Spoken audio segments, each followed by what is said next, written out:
S S ಟಿವಿಯಲ್ಲಿ ಜಾಹೀರಾತು ನೀಡಲು ಈ ನಂಬರಿಗೆ ಸಂಪರ್ಕಿಸಿ.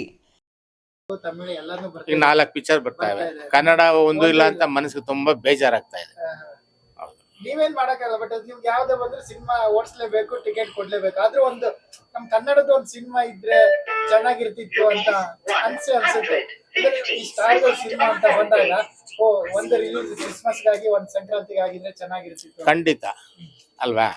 ಈ 2 ವೀಕ್ಸ್ ಗ್ಯಾಪ್ ಕೊಟ್ಬಿಟ್ಟಿದ್ರೆ ನಮ್ಗೆ ಎಲ್ಲ ಆಡಿಯನ್ಸ್ ಎಷ್ಟು ರೂಪಾಯಿ ಮಾಡಿದ್ಯಾ? 150 ರೂಪಾಯಿ ಮಾಡಿದ್ದೀನಿ ನಾನು. ವಾಸ್ತು ಮೇಲ್ಗಡೆ ನಿಂತು ನೋಡು ಅಪ್ಪ, ನಮಗೂ ಭಾಷೆ ಮೇಲ್ಗಡೆ ಕೂತ್ಕೊಂಡು ನೋಡು, ನಿಂತ್ಕೊಂಡು ನೋಡ್ಬೇಡ. ಅಭಿಮಾನಿನಾ? ಅಭಿಮಾನಿ ಸರ್.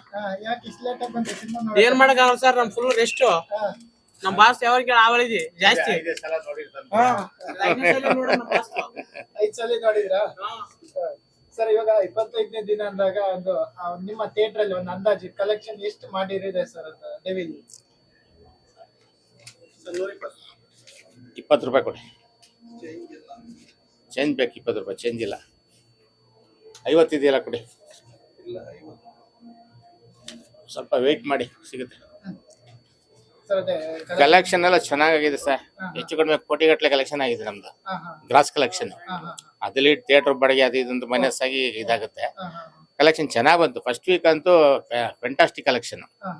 6 ಶೋನು ಕಂಟಿನ್ಯೂ ಫುಲ್ ಆದ್ದು ನಮ್ಮ ಥಿಯೇಟ್ರು ಮೊದಲನೇ ದಿನ. ಸೆಕೆಂಡ್ ಎಲ್ಲ first week super collection. Second week ಒಂದು 50%. ಥರ್ಡ್ ವೀಕ್ ಆಪೋಸಿಟ್ ರಿಲೀಸ್ ಆಯ್ತು, ಸ್ವಲ್ಪ ಏಟ್ ಆಯ್ತು.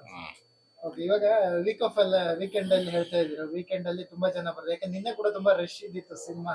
25 ನೋಡ್ತಿದ್ರು, ರಶ್ ಇದೆ ಅಂದ್ರೆ ಸ್ವಲ್ಪ ಖುಷಿ ಆಗುತ್ತೆ. ಹೌದು, ಅಂದ್ರೆ ಕೋಟಿ ಕಲೆಕ್ಷನ್ ಮಾಡಿದೆ ಅನ್ನುವಂತ ಕ್ರಾಸ್ ಹೇಳಿದ್ರಿ, ಬಟ್ ಖುಷಿ ಆಗುತ್ತೆ ಸರ್ ಈ ತರದ ಒಂದು ಸಿನಿಮಾ? ಖಂಡಿತ. ಏನಂತಂದ್ರೆ ಮೊದಲನೇ ವಾರ ಬಂದದ್ದು 2ನೇ ವಾರ ಬರಲ್ಲ. ಬಂದು ಆಪೋಸಿಟ್ ಬಂದ್ಬಿಡ್ತಲ್ಲ ನಮ್ಮ ಪಿಕ್ಚರ್ಗಳು. ಆಪೋಸಿಟ್ ಬಂದಾಗ ಕಲೆಕ್ಷನ್ ಡ್ರಾಪ್ ಆಗ್ಬಿಡುತ್ತೆ. ಎಲ್ಲ ಸೂಪರ್ ಸ್ಟಾರ್ ಸಿನಿಮಾ ಒಟ್ಟೊಟ್ಟಿಗೆ ಬಂದ್ಬಿಡುತ್ತಲ್ಲ, ಅವಾಗ ಕಲೆಕ್ಷನ್ ಡ್ರಾಪ್ ಆಗ್ಬಿಡುತ್ತೆ.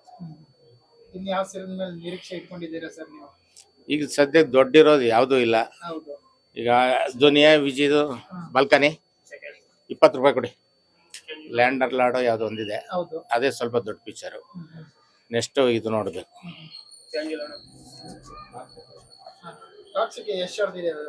ಅದು ಮಾರ್ಚ್ಗೆ 50 ರೂಪಾಯಿ ಕೊಡಿ. ಅದು ಬರುತ್ತೆ, ಅದೆಲ್ಲ ಒಂದು ಬರ್ತಾ ಇರುತ್ತೆ. ಈ ಜೊತೆನಲ್ಲಿ ಮಧ್ಯದಲ್ಲಿ ತೆಲುಗು, ತಮಿಳು, ತೆಲುಗು, ಹಿಂದಿ ಇವೆಲ್ಲ ಬರೋದ್ರಿಂದ ಸ್ವಲ್ಪ ಇಂಡಸ್ಟ್ರಿ ಥಿಯೇಟರ್ಗಳು ಉಳ್ಕೊಂಡಿವೆ. ಇಲ್ಲ ಅಂದಿದ್ರೆ ತುಂಬಾ ಕಷ್ಟ ಆಗೋದು. ನೆನ್ನೆ 2 ಶೋ ಚೆನ್ನಾಗಿ ಬಂದಿತ್ತು ಕಲೆಕ್ಷನ್. ತುಂಬಾ ಚೆನ್ನಾಗಿ ಬಂತು ಕಲೆಕ್ಷನ್. 25 ದಿನ ಆಯ್ತು. ಮುಂದೆ ಏನ್ ಮಾಡ್ತಾ ಇದ್ದೀರಾ? ಸಿನಿಮಾ ಏನು ಅಂತ? ಏನಿಲ್ಲ, ಮುಂದೆ ನಾವು ಕಂಟಿನ್ಯೂ ಮಾಡಲ್ಲ. ನೆಕ್ಸ್ಟ್ ವೀಕ್ ಚೇಂಜ್ ಮಾಡ್ತಾ ಇದ್ದೀವಿ. ಒಂದು 25 ಡೇಸ್ಗೆ ಅಂದ್ರೆ ಇಲ್ಲಿ ತೆಗೆದು ಆ ಕಡೆ ಸ್ವಪ್ನಾಗ ಹಾಕೋದು ಆ ಥರದ್ದು ಏನಿದೆ? ಆ ಥರ ಏನು ಮಾತುಕತೆ ಆಗಿಲ್ಲ. ಕಂಟಿನ್ಯೂ ಮಾಡಿದ್ರೆ ಅವ್ರು ಮಾಡ್ಬೋದು, ಆಯ್ತು, ಅವ್ರ ಇಷ್ಟ ಅದು. ಅವ್ರೇನು ಕಂಟಿನ್ಯೂ ಮಾಡಿದ್ರೆ ನಾವು ಮಾಡ್ತಾ ಇದ್ದೋ. ಕಂಟಿನ್ಯೂ ಮಾಡೋದೇನಿಲ್ಲ. ಅಂದ್ರೆ ಫ್ಯಾನ್ಸ್ ಎಲ್ಲ ತೃಪ್ತಿ ಪಡಿಸಿದ್ದೀರಾ ಸರ್? ತುಂಬಾ ಸಂತೋಷ. ಓಕೆ ಸರ್, ಇನ್ನ ಏನಾದ್ರು ಕೊನೆಯದಾಗಿ ಏನಾದ್ರು ಹೇಳೋದಾದ್ರೆ ನೆಕ್ಸ್ಟ್ ಸಿನಿಮಾ ಯಾವ್ದು ಹಾಕ್ತಾ ಇದ್ದೀರಾ ಏನು ಅಂತ? ಯಾವ್ದು ಬರುತ್ತೆ ಅಂತ ನಾವು ನಿರೀಕ್ಷೆ ಮಾಡೋಕೆ ಆಗಲ್ಲ. ಆ ಟೈಮಲ್ಲಿ ಯಾವ ಥಿಯೇಟರ್ ಖಾಲಿ ಇರುತ್ತೆ ಅದು ಡಿಪೆಂಡ್ ಆಗುತ್ತೆ. ಯಾವ್ದು ಕೊಡ್ಲಮ್ಮ? ಬಾಲ್ಕನಿ ಇದೆ, ಕೆಳಗಡೆ ಇದೆ.